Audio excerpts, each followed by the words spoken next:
Dalam sebuah riwayat diceritakan bahwa Nabi Muhammad Shallallahu Alaihi Wasallam semasa hidupnya selalu mempercepat langkahnya ketika melalui kota ini.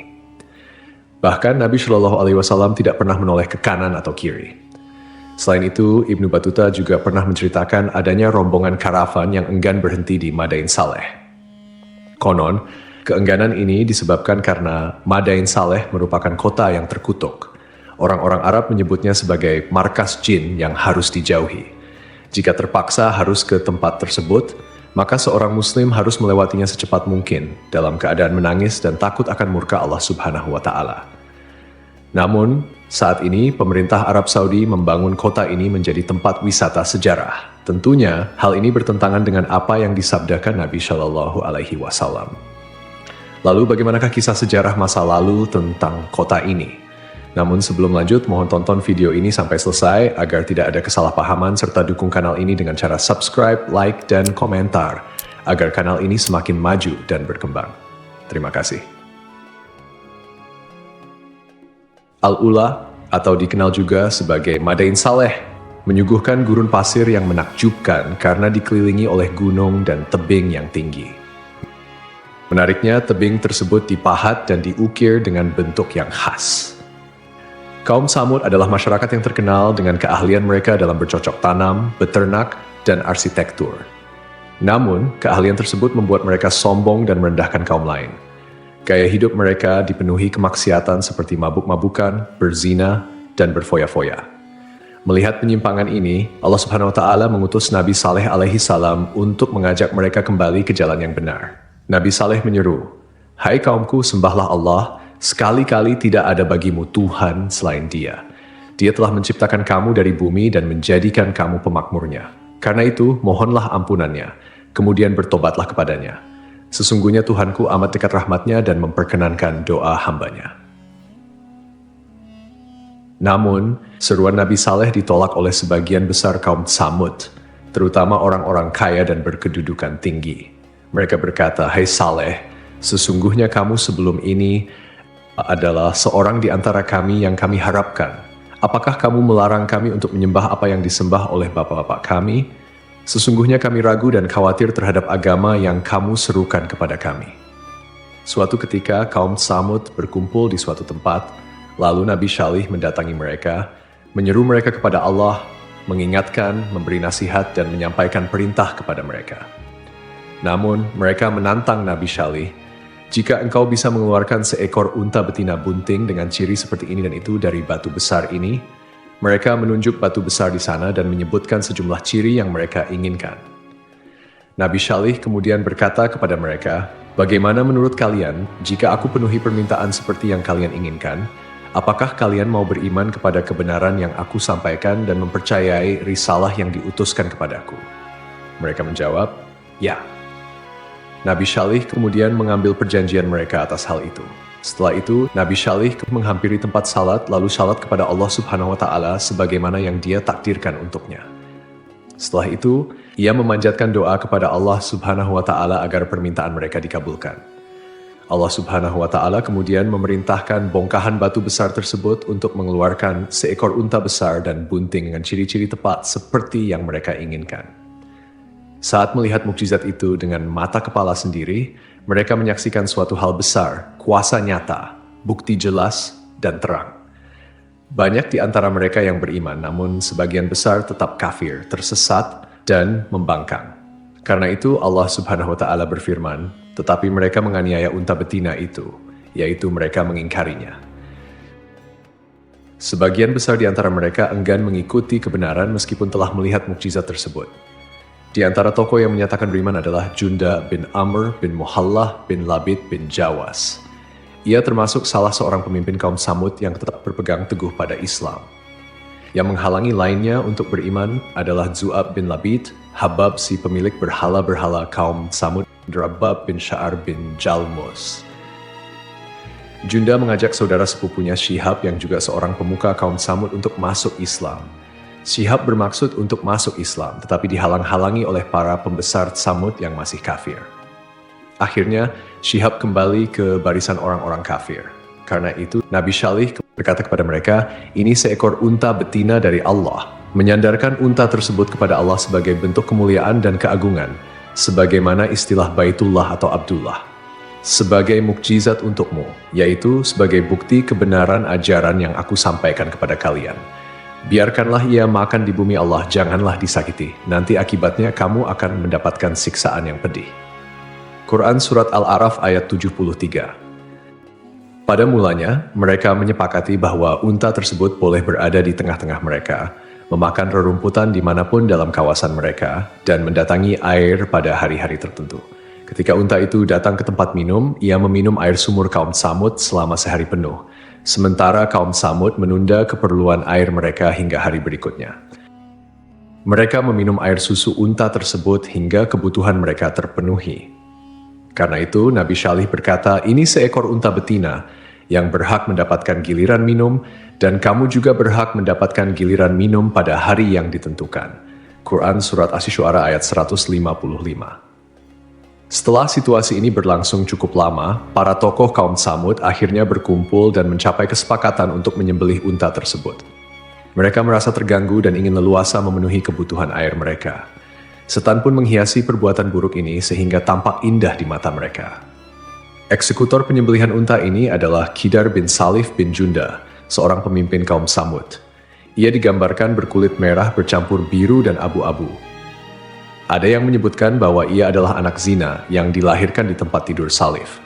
Salif sendiri adalah anak seseorang bernama Syaiban. Aksi ini dilakukan atas kesepakatan seluruh kaum Tsamud.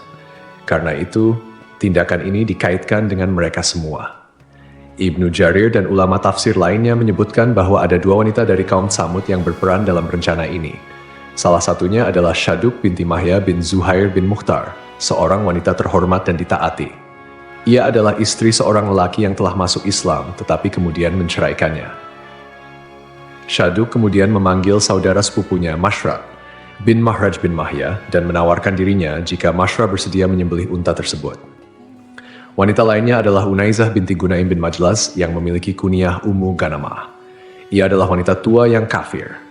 Unaizah memiliki beberapa anak perempuan dari suaminya, Zuab bin Amr, salah seorang pembesar kaum Tsamud. Ia menawarkan 4 putrinya kepada Qidar bin Salif jika ia bersedia menyembelih unta tersebut, dan Qidar dipersilakan memilih salah satu dari putrinya. Akhirnya kedua pemuda ini, Mashraq dan Qidar, bergerak untuk melaksanakan rencana tersebut. Berita ini segera menyebar di kalangan kaum Tsamud. Ada 7 orang lain yang menerima ajakan untuk menyembelih unta tersebut, sehingga jumlah total mereka menjadi 9 orang. Mereka inilah yang disebutkan dalam firman Allah Subhanahu wa Ta'ala. Dan adalah di kota itu 9 orang laki-laki yang membuat kerusakan di muka bumi, dan mereka tidak berbuat kebaikan. Quran Surat An-Naml ayat 48. Mereka membujuk kabilah lain untuk mendukung rencana tersebut, dan akhirnya semuanya pergi untuk mengintai unta itu. Saat unta meninggalkan tempat air, Mashraq memasang perangkap dan memanahnya. Setelah itu, ia menikam kedua lambung unta tersebut untuk mendorong rekan-rekannya melakukan serangan. Qidar menebaskan pedang ke arah unta tersebut tepat mengenai urat pada bagian keting belakang kaki. Akibatnya, unta itu tersungkur ke tanah dan mengeluarkan suara keras. Dari perutnya, janin yang sedang dikandungnya pun keluar. Diriwayatkan bahwa saat mereka menyembelih unta, orang pertama yang menyerang adalah Qidar bin Salif. Semoga laknat Allah atasnya. Qidar menyembelih unta itu hingga jatuh tersungkur.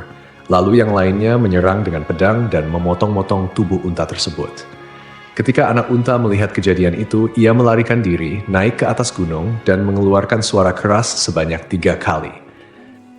Setelah itu, ia masuk ke dalam bongkahan batu besar dan menghilang di sana.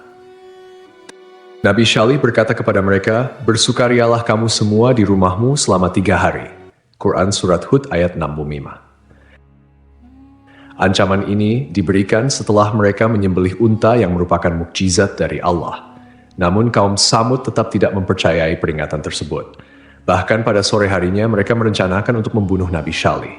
Mereka berkata, "Bersumpahlah kamu dengan nama Allah bahwa kita pasti akan menyerang dia bersama keluarganya pada malam hari." Mereka bermaksud menyerang Nabi Syalih di rumahnya bersama keluarganya dan melenyapkannya. Setelah itu, mereka berencana untuk mengingkari perbuatan tersebut jika para wali Nabi Syalih menuntut keadilan. Mereka berkata, Kemudian kita akan mengatakan kepada ahli warisnya, kami tidak menyaksikan kebinasaan keluarganya itu. Dan sungguh kami adalah orang-orang yang benar. Quran Surat An-Naml ayat 9. Allah Subhanahu wa Ta'ala kemudian mengirimkan bebatuan yang menimpa mereka yang berniat membunuh Nabi Syalih, sehingga mereka semua binasa. Ini adalah bentuk siksaan disegerakan sebelum ajal mereka tiba.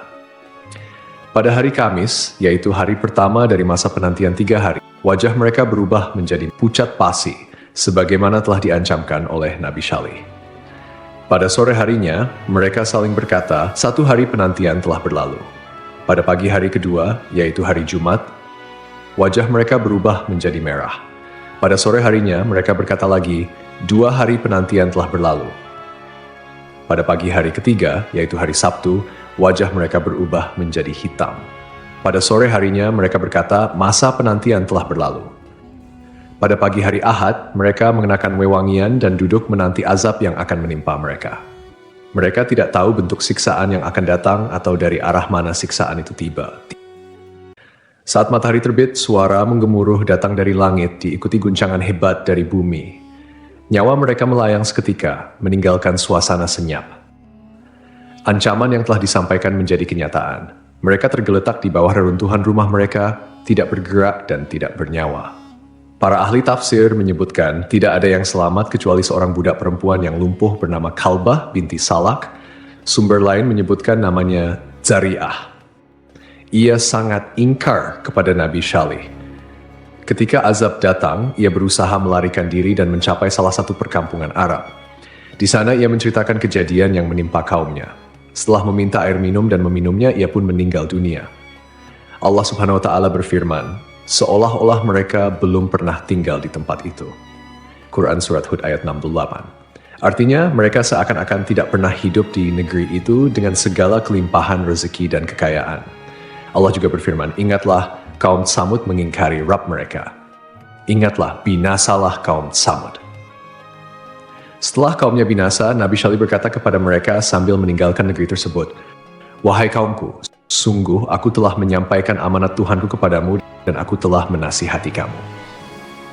Nabi Syalih menegaskan bahwa ia telah berusaha sekuat tenaga untuk memberikan petunjuk kepada mereka dengan tutur kata, tindakan, dan niat yang tulus.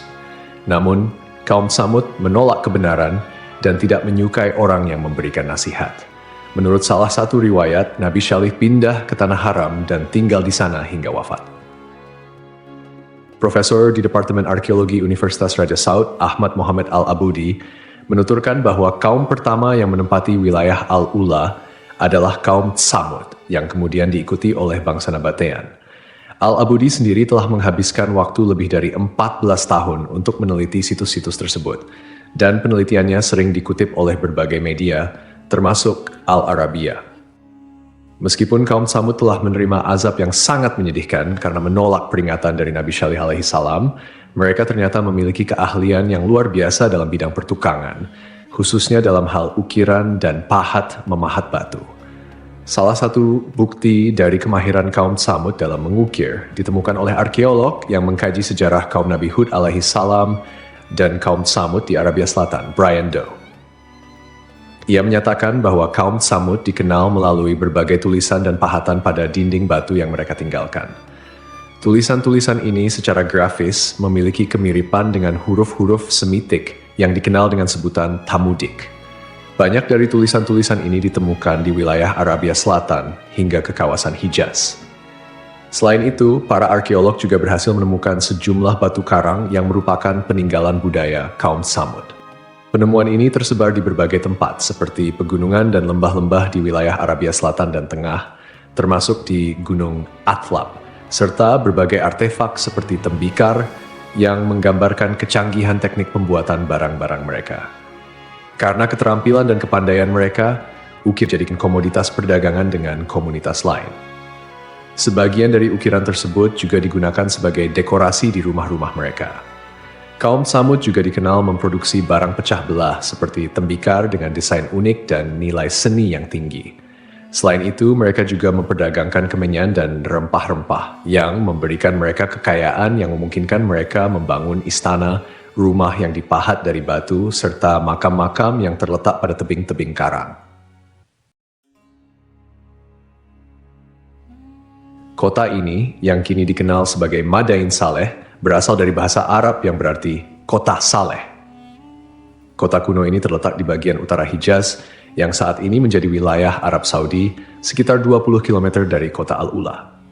Kaum Samud dan Nabatean, mereka hidup sekitar 3.000 tahun sebelum Masehi, antara zaman Nabi Nuh alaihissalam hingga zaman Nabi Muhammad shallallahu alaihi wasallam.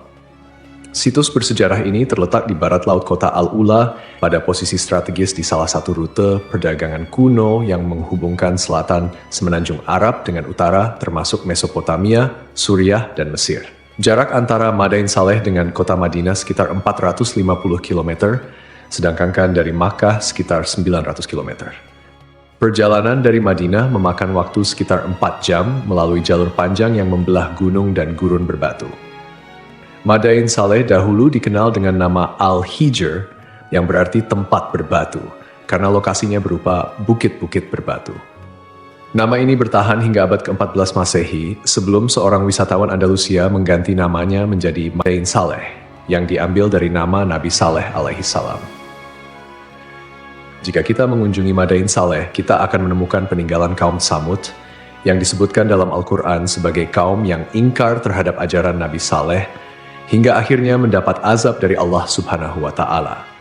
Madain Saleh merupakan gugusan bebatuan pasir yang mengesankan.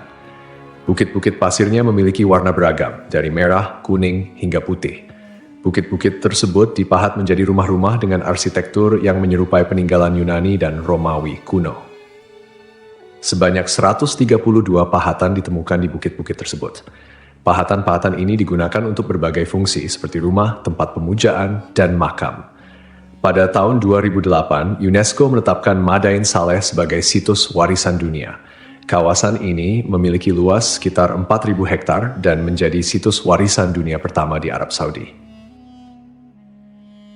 Seiring berjalannya waktu, kota Al-Ula telah mengalami perubahan signifikan, terutama dengan adanya implementasi Vision 2030 oleh pemerintah Arab Saudi. Dulu, Al-Ula adalah sebuah tempat yang tidak dikenal luas, bahkan merupakan tempat yang dilarang untuk dikunjungi oleh Nabi Shallallahu Alaihi Wasallam, seperti yang tercatat dalam hadis-hadis beliau. Namun, kini kota Al-Ula telah berubah menjadi tujuan wisata yang populer, dilengkapi dengan resor-resor mewah dan fasilitas modern. Pemerintah Arab Saudi saat ini tengah mengembangkan kota Al-Ula sebagai destinasi wisata internasional. Komisi Kerajaan untuk kota Al-Ula telah meluncurkan rencana pembangunan untuk wilayah tengah dan selatan yang dikenal dengan nama Path to Prosperity. Inisiatif ini bertujuan untuk menjadikan kota Al-Ula sebagai komunitas perkotaan dengan kualitas hidup yang lebih baik, serta menarik perhatian wisatawan dari seluruh dunia. Pengembangan ini juga sejalan dengan visi Arab Saudi 2030 yang berfokus pada transformasi ekonomi dan menjadikan negara ini sebagai tujuan wisata. Dari Ibnu Umar yang menuturkan, saat Rasulullah dan pasukan singgah di Tabuk, beliau singgah di Hijr, di dekat rumah-rumah kaum Samud. Orang-orang mengambil air dari sumur-sumur yang dulu digunakan kaum Samud. Dengan air itu, mereka membuat adonan, kemudian mereka memasang tungku. Rasulullah kemudian memerintahkan untuk menuangkan seluruh isi tungku dan memberikan adonan-adonan tersebut kepada unta. Setelah itu, beliau berlalu hingga singgah di sumur yang dulu digunakan unta Nabi Shalih untuk minum. Beliau melarang memasuki tempat-tempat suatu kaum yang pernah tertimpa siksa. Beliau bersabda, "Sungguh aku khawatir jika kalian tertimpa azab seperti yang pernah menimpa mereka." Rasulullah juga bersabda saat berada di perkampungan Hijr, "Janganlah kalian memasuki tempat-tempat mereka yang pernah tertimpa azab itu, kecuali dengan menangis. Jika kalian tidak menangis, jangan memasuki tempat-tempat mereka agar kalian tidak tertimpa azab seperti yang pernah menimpa mereka." Lantas, apa hukumnya Muslim mendatangi Al-Ula atau Madain Saleh? Ada beberapa kebingungan mengenai kota Al-Ula dan Madain Saleh. Keduanya merupakan dua lokasi yang berbeda, tetapi letaknya berdekatan dengan jarak tempuh sekitar 25 hingga 31 km. Ulama Arab Saudi, Sheikh Asim Al-Hakim, ketika mendapat pertanyaan tersebut, mengatakan bahwa Madain Saleh adalah daerah yang dilarang Rasulullah untuk didatangi. Jika terpaksa harus ke tempat tersebut, maka seorang muslim harus melewatinya secepat mungkin dalam keadaan menangis dan takut atas murka Allah. Namun daerah ini harus didefinisikan dengan jelas, karena saat ini Madain Saleh adalah nama yang diberikan untuk seluruh wilayah. Daerah yang ditimpa azab dan siksa Allah adalah daerah yang terbatas. Oleh karena itu, seseorang harus bertanya kepada ahli tentang lokasi tersebut, di mana daerah ini bermula dan di mana berakhir. Inilah daerah yang tidak boleh dimasuki atau didekati. Selain itu, tidak masalah, jelas Sheikh Asim Al-Hakim. Tidak semua daerah Al-Ula atau Madain Saleh tertimpa azab Allah yang diturunkan kepada kaum Tsamud. Oleh karena itu, penting untuk mengetahui batasannya, mana daerah yang dilarang dan mana yang diperbolehkan untuk dimasuki. Daerah yang terkena azab Allah jelas tidak boleh dimasuki. Wallahu alam. Bagaimana pendapat sahabat sekalian? Tulis di kolom komentar.